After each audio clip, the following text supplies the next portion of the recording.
Alright mga idol So 100 pieces po NTK bushing mga idol So pasok po lahat dito sa Rusi, Rakal. So 155 basta po same sa ng hub ng TMX 155. 100 pieces mga idol ha.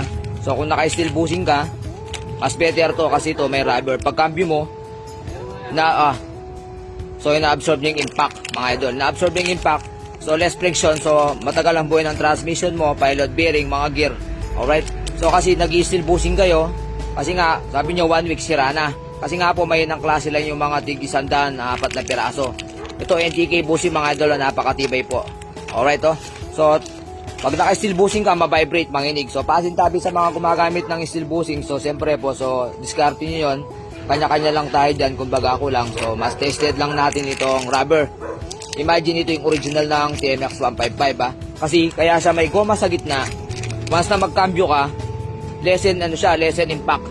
Okay po. So yung friction na absorb ng goma.